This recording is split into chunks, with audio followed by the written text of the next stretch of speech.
वैशाख मास महात्म्य 24वां अध्याय।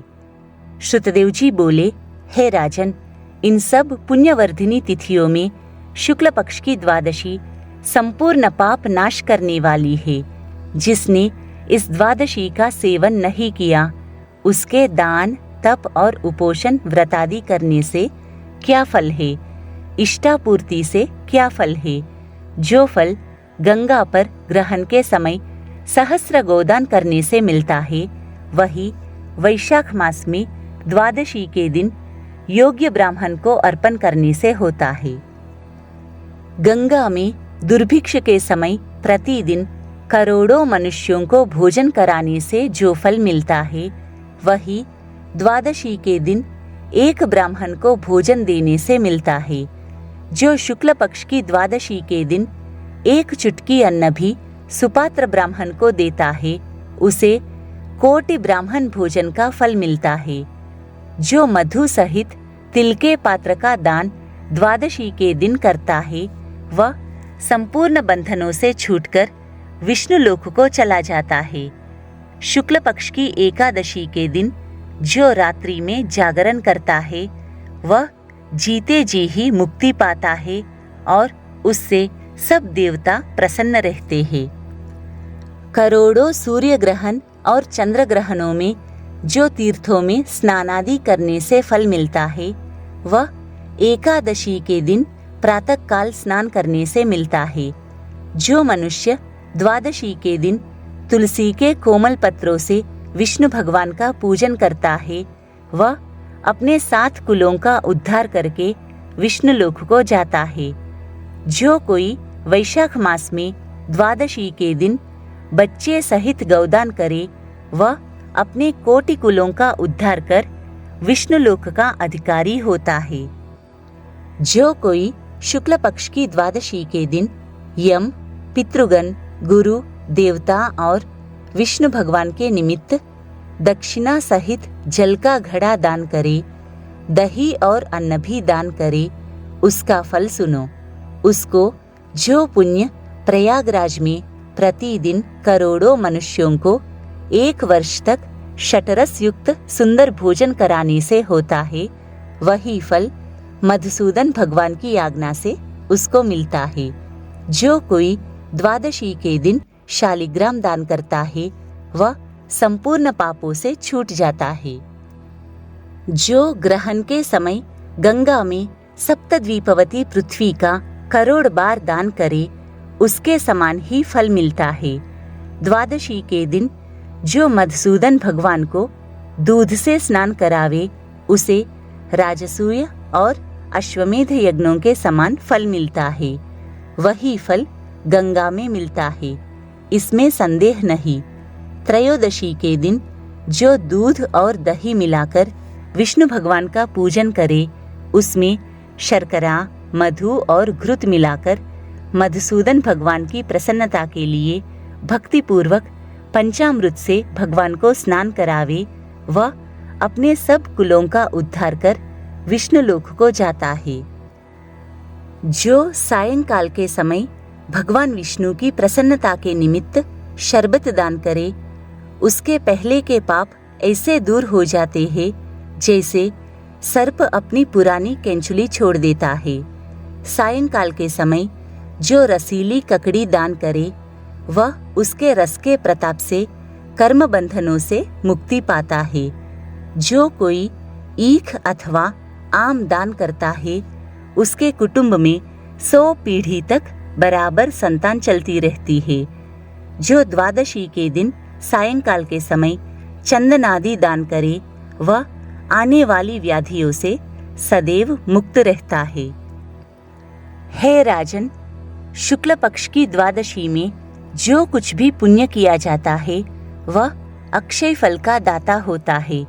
हे राजन, इसकी प्रख्याति क्यों हुई है, यह भी मैं तेरे सामने कहता हूँ। इसके सुनने से संपूर्ण पाप दूर हो जाते हैं और अत्यंत मंगलकारी है। प्राचीन समय में काश्मीर देश में एक देवव्रत नामक ब्राह्मण हुआ था। उसकी मालिनी नाम की एक पाप रूपी पुत्री हुई। वह कन्या सत्यशील नाम के एक बड़े विद्वान ब्राह्मण से ब्याही गई। उससे विवाह करके वह अपने यमन नाम के देश को चला गया। वह रूप यौवन संयुक्ता कभी भी पति की प्रिय न हुई और वह निष्ठुर उससे सदा द्वेष रखे। उसके अतिरिक्त किसी से भी कुछ द्वेष न रखे। अपने पति पर क्रोध कर वशीकरण करने की इच्छा से उसने अन्य स्त्रियों से पूछा, जिनको पहले उनके पतियों ने त्याग दिया था। तब वे बोली, तेरा पति वशीभूत हो जाएगा, हमें अच्छी तरह विश्वास है। हमने तो वशीकरण की औषधि से अपने पति को वश में कर लिया। तू योगिनी के पास जा, वह सुंदर औषधि दे देगी। तू सोच विचार मत कर। तेरा पति तेरे दास के समान हो जाएगा। तब हे राजन, वह उनके कथनानुसार योगिनी के मंदिर में जाकर योगिनी को अत्यंत प्रसन्न करने लगी तथा वह दुराचारिणी बहुत शीघ्र ही उस कुटी में पहुंची जहां 100 स्तंभ बने हुए थे। वह कुटी बहुत लंबी चौड़ी कांतिमान थी। उसके चारों ओर झालरदार कपड़ा लगा था, जिसमें गोटा किनारी लगा हुआ था। बड़ी बड़ी दीवारों में चारों ओर सफेदी हो रही थी। दीपक जगमगा रहे थे। ऐसे शोभायमान स्थान में विराजित सेवा करने को आने वालों को देख रही थी। रुद्राक्ष की माला से जप कर रही थी। इस प्रकार योगिनी से जब उस स्त्री ने प्रार्थना की, तब योगिनी ने प्रसन्न होकर मन को क्षोभ कराने वाले मंत्र बताए। तब उसने नमस्कार कर पैर की हीरों से जड़ी हुई अंगूठी, जो बहुत चमक रही थी, वह भेंट की, जिसमें सुंदर जड़ा हुआ सुवर्ण सूर्य की कांति के समान प्रकाश देता था। पाँव की अंगूठी देखकर योगिनी अत्यंत प्रसन्न हो गई। पति के अपमान से व्यथित हृदय का वृत्तांत जानकर हित की बात कहने लगी। यह रक्षा चूर्ण संपूर्ण प्राणियों को वश में करने वाला है।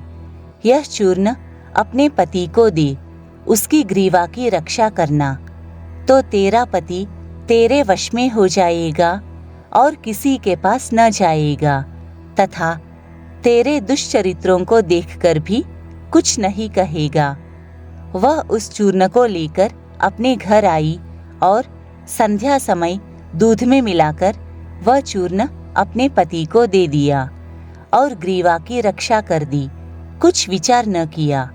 हे राजन, उस चूर्ण को पीने से उसे क्षय रोग हो गया, जिससे वह दिनों दिन क्षीण होने लगा और उसके गुह्य स्थान में दुष्ट घाव होने से कीड़े पड़ गए। जब कुछ दिन में पति की ऐसी दशा हो गई, तो वह दुष्ट पुंचली इच्छा पूर्वक विचरने लगी। तेज क्षीण हो जाने से व्याकुल इंद्री वाला वह पति रात दिन त्राही त्राही पुकारने लगा और बोला कि हे शोभने, मैं तेरा दास हूँ, मैं तेरी शरण में हूँ, मेरी रक्षा कर, मैं पर स्त्री की इच्छा नहीं करता हूँ।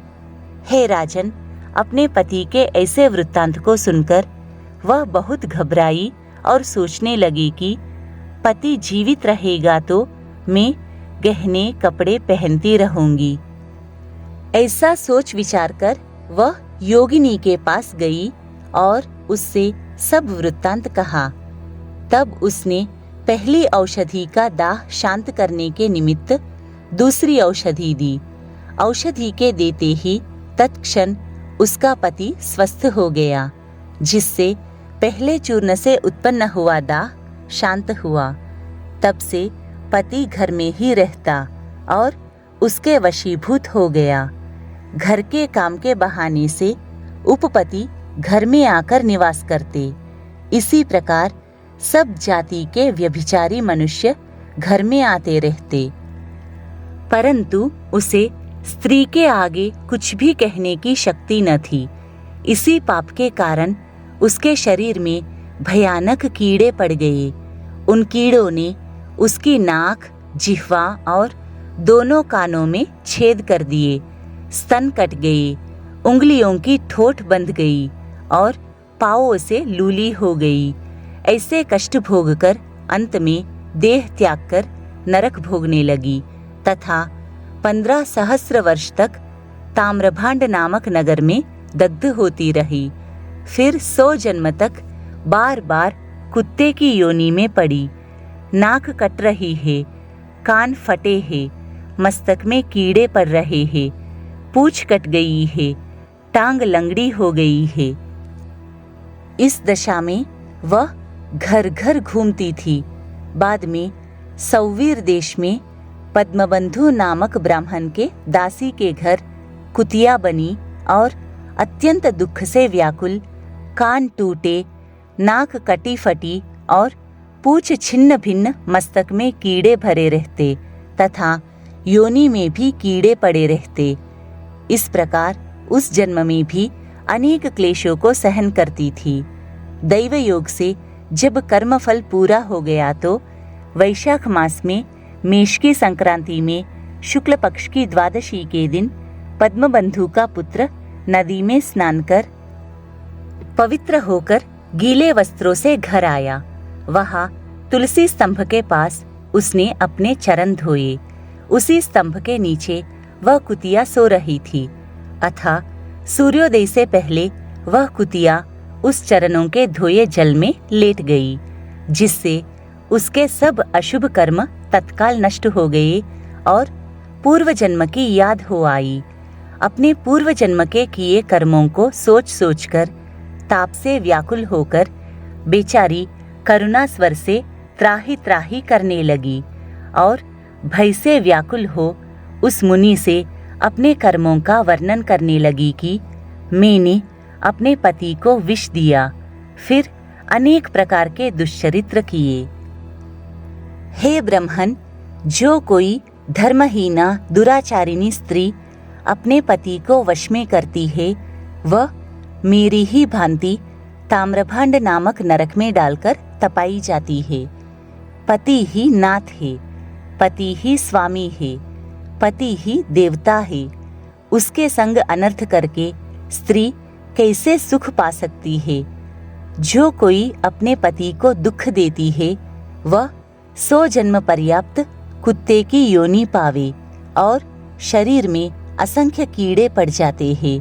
अतः हे ब्राह्मण, स्त्री को उचित है कि वह सदा अपने पति की आज्ञा माने। मैं तुम्हारे सन्मुख खड़ी हूँ। यदि तुम आज मेरा उद्धार कर दो तो फिर मुझे नीच योनि नहीं मिलेगी। हे ब्राह्मण, मैं बड़ी दुष्टा, दुराचारिणी और खोटी हूँ। अपना सुकृत मुझे देकर मेरा उद्धार करो। वैशाख मास के शुक्ल पक्ष में पुण्यों को बढ़ाने वाली द्वादशी के दिन स्नान, दान आदि, अन्न भोजन आदि जो सुकृत आपने किया है वह मुझे दे दो। हे ब्राह्मण, इस सुकृत के प्रभाव से मेरी मुक्ति हो जाएगी। हे ब्राह्मण, द्वादशी के दिन जो मनुष्य घर में स्नान कर ले तो उसे संपूर्ण तीर्थों का फल मिल जाता है, इसमें संदेह नहीं।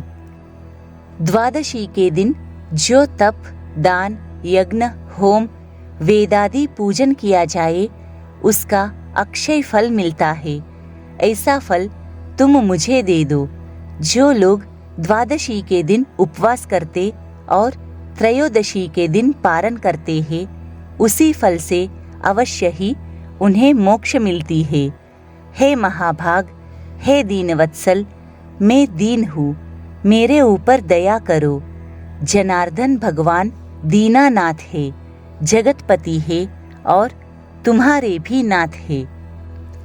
ऐसे भगवान के जन भी वैसे ही होते हैं, क्योंकि जैसा राजा वैसे ही प्रजा होती है। हे यमलोक के मार्ग को नाश करने वाले, मैं अत्यंत दुखी हूँ, मेरी रक्षा करो। हे दीनवत्सल, मैं तुम्हारे द्वार पर रहने वाली दीन कुतिया हूँ। यह तिथि सहस्र ब्रह्म हत्या, गौ हत्या और करोड़ों अगम्यागमन से उत्पन्न हुए दोषों को नष्ट कर देती है। हे महामुनि, इस स्थिति में आपने जो महापुण्य किया है वह मुझे देकर मेरा उद्धार करो। मैं बड़ी दीन हूँ, व्याकुल हूँ, मेरी रक्षा करो। और अंत में हे द्विजवर, मैं तुमको नमस्कार करती हूँ। ऐसे वचन सुनकर वह मुनिपुत्र कुतिया से बोले कि हे कुतिया, अपने किए हुए कर्मों के सुख दुख रूपी फलों को प्राणी भोगता है। हे दुराचारिणी क्षुद्र, क्या करेगी जिसने रक्षा चूर्णादि द्वारा अपने पति को वशीभूत किया। साधु के प्रति जो पाप करता है वह उसी को दुख देता है, और जो पुण्य करता है वे उसी के दुख को हरण करता है। पापी के लिए मनुष्य जो कुछ करता है वह पाप और पुण्य दोनों को नष्ट करता है। जैसे मिश्री मिला दूध सर्प को पिलाने से केवल विष ही बढ़ता है, ऐसे ही पाप कर्म है।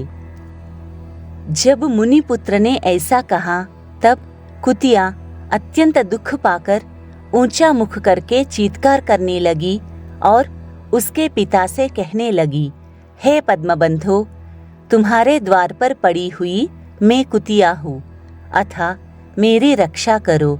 मैं तुम्हारी उच्छिष्ट रोटी नित्य खाती हूँ, मेरी रक्षा करो। क्योंकि गृहस्थी महात्माओं के घर पर जो पड़े हैं उनका उद्धार करना आवश्यक कर्तव्य है, ऐसा वेद वेत्ताओं का मत है। चांडाल कुत्ता ये सदा गृहस्थों के दयापात्र है और बलि भोजी है। अपने पाले हुए असमर्थ रोग से पीड़ित का जो उद्धार नहीं करते हैं वे अवश्य ही नरक में पड़ते हैं, इसमें संदेह नहीं। यह वेद वेत्ताओं का मत है। सब संसार का कर्ता एक ही परमात्मा है। वह सबको रचकर स्वयं सब जीवों को दारादि रूप से पालन करता है। अतएव अपने पाले हुए की रक्षा करना भगवान की आज्ञा है। उस पोष्य रक्षा रूप भगवान की आज्ञा को उल्लंघन कर जो अज्ञानी बने हैं वह भगवत कोप से अपने सर्वस्व को नष्ट कर अंत में नरकगामी होते हैं। यह कर्म कर्तव्य है और तुम दयालु हो, अतएव मुझ दुर्बुद्धि का उद्धार करो। घर के भीतर दुख से आर्त कुतिया के ऐसे वाक्य सुनकर पद्मबंधु शीघ्र ही घर से बाहर आए और कुतिया से पूछने लगे कि क्या बात है। तब पुत्र ने सब कथा वर्णन की तो अपने पुत्र के वचन सुनकर विस्मित होकर कहने लगे कि मेरा पुत्र होकर तूने यह क्या कहा। हे पुत्र, साधुओं को ऐसा वाक्य कहना अनुचित है। अपनी ही आत्मा का सुख देने वाले पापी औरों से तिरस्कृत किए जाते हैं। हे पुत्र, देखो, संपूर्ण प्राणी परोपकार के लिए ही है। चंद्रमा, सूर्य, पवन, पृथ्वी, अग्नि, जल, चंदन, वृक्ष और महात्मा लोग सभी परोपकार में स्थित है। हे पुत्र, दधीची ने देवताओं के उपकार के लिए दैत्यों को महाबली जान अपनी हड्डी निकाल के दे दी। राजा शिबी ने कबूतर के बदले अपना मांस काटकर दे दिया जब भूखे शेर ने कबूतर के ऊपर छलांग मारी थी। जीमुतवाहन नाम का एक राजा पृथ्वी मंडप पर हुआ था। उसने भी महात्मा गरुड़ के लिए अपना जीवन दिया। अतः विद्वान ब्राह्मण को तो सदा ही दया करनी चाहिए। मेघ शुद्ध स्थान पर बरसता है तो क्या अशुद्ध स्थान पर नहीं बरसता? क्या चंद्रमा चांडाल के घर प्रकाश नहीं करता? इसलिए बार बार प्रार्थना करती हुई इस कुतिया के दुख को अपने पुण्य के प्रभाव से मैं दूर करूंगा, जैसे कीचड़ में फंसी गऊ को निकालते हैं। इस प्रकार पुत्र को समझाकर स्वयं पद्मबंधु ने प्रतिज्ञा की, हे कुतिया, मैं तेरे निमित्त द्वादशी के दिन का पुण्य तुझे देता हूँ। तू अपने सब पापों से छूटकर विष्णुलोक को जा। इतना कहते ही हे राजन, वह कुतिया अपने जीर्ण शरीर को त्याग कर दिव्य वस्त्र आभूषण पहनकर 100 सूर्यों के सदृश प्रभाव वाली सावित्री के समान होकर ब्राह्मण से आज्ञा मांगकर 10 दिशाओं में प्रकाश करती चली गई। स्वर्ग में अनेक प्रकार के महाभोगों को भोगकर पृथ्वी पर नारायण भगवान के अनुग्रह से वैशाख शुक्ल द्वादशी के प्रभाव से उर्वशी नाम की श्रेष्ठ अंगों वाली देवताओं की प्रिय अप्सरा हुई, जिससे योगी जन योग द्वारा प्राप्त करते हैं। ऐसे अग्नितुल्य प्रकाशित श्रेष्ठ परमार्थ रूप को प्राप्त कर संत जन भी मोहित हो जाते हैं। उसी रूप को कुतिया ने प्राप्त किया। तत्पश्चात पद्मबंधु ने मधुसूदन भगवान की प्यारी पुण्य बढ़ाने वाली स्थिति को संसार में प्रख्यात किया। करोड़ों सूर्य ग्रहण और चंद्र ग्रहण से भी अधिक पुण्य रूपी और सब यज्ञों से अधिक ऐसी यह तिथि ब्राह्मण ने तीनों लोकों में सिद्ध कर दी।